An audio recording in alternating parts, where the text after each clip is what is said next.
بسم اللہ الرحمن الرحیم. صرف 5 منٹ کا مدرسہ قرآن و حدیث کی روشنی میں.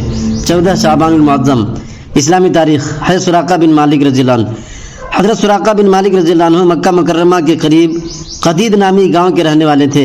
حضور صلی اللہ علیہ وسلم اور حضرت ابو بکر صدیق رضی اللہ عنہ جب مکہ سے مدینہ ہجرت کر رہے تھے اس وقت انہوں نے ہی پکڑنے کے لیے پیچھا کیا تھا، لیکن اللہ کی مدد سے سراقہ کے گھوڑے کے پیر دھس گئے.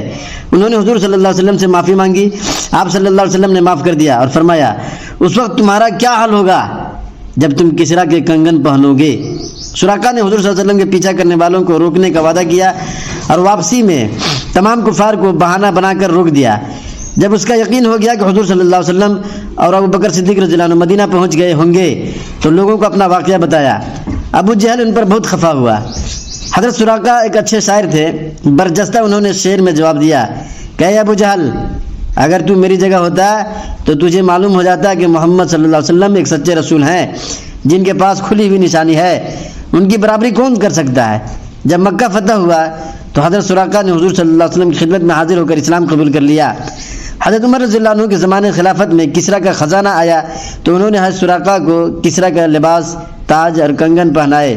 یہ دیکھ کر مسلمانوں نے اللہ اکبر کی آواز لگائی اور کہا کہ آج حضور صلی اللہ علیہ وسلم کی پیشن گوئی پوری ہو گئی، ہو بہو پوری ہوئی ہے. حضرت سراقہ رضی اللہ عنہ کا انتقال حضرت عثمان غنی رضی اللہ عنہ کی خلافت میں 24 ہجری میں ہوا. حضور صلی اللہ علیہ وسلم کا معجزہ، پتھر کا حضور صلی اللہ علیہ وسلم کو سلام کرنا. رسول اللہ صلی اللہ علیہ وسلم نبوت کے بعد فرمایا کرتے تھے میں مکہ کے اس پتھر کو ابھی بھی جانتا ہوں جو مجھے نبوت سے پہلے سلام کیا کرتا تھا. مسلم شریف حدیث نمبر 5939. ایک فرض کے بارے میں 5 نمازوں کی پابندی کرنا. رسول اللہ صلی اللہ علیہ وسلم نے فرمایا جو شخص 5 فرض نمازوں کو پابندی سے پڑھتا ہے وہ اللہ تعالیٰ کی عبادت سے غافل رہنے والوں میں شمار نہیں ہوتا. ایک سنت کے بارے میں رحمت طلب کرنے کی دعا. دین پر یا کسی نیک کام پر جمے رہنے اور رحمت حاصل کرنے کے لیے اس دعا کا اہتمام کرنا چاہیے. ربنا لا تزغ قلوبنا بعد اذ هديتنا وهب لنا من لدنك رحمة انك انت الوهاب. اے ہمارے پروردگار، ہمیں ہدایت دینے کے بعد ہمارے دلوں کو مت پھیریے اور اپنی طرف سے ہمیں رحمت عطا فرمائیے، بے شک آپ ہی سب کچھ دینے والے ہیں. سورہ آل عمران آیت نمبر 8. ایک اہم عمل کی فضیلت، نماز میں قرآن کی تلاوت کرنا.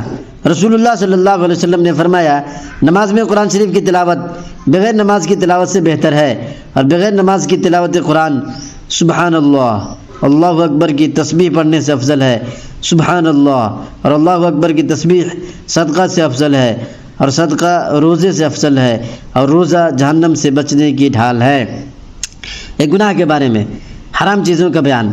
قرآن میں اللہ تعالیٰ فرماتا ہے تم پر مرا ہوا جانور، خون اور خنزیر کا گوشت حرام کر دیا گیا ہے، اور وہ جانور جس پر ذبح کرتے وقت اللہ کے علاوہ کسی دوسرے کا نام لیا گیا ہو. دنیا کے بارے میں دنیاوی زندگی کی حقیقت. قرآن میں اللہ تعالیٰ فرماتا ہے تم خوب جان لو کہ دنیاوی زندگی بچپن میں کھیل کود اور جوانی میں زیب و زینت اور باہم ایک دوسرے پر فخر کرنا، بڑھاپے میں مال اولاد میں سے ایک دوسرے سے اپنے کو زیادہ بتانا، یہی ہے دنیا کی حقیقت.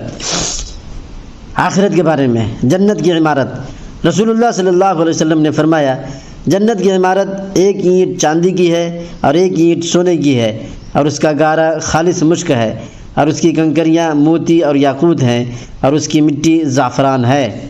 طب نبوی سے علاج، پچھنا اور مہندی سے علاج.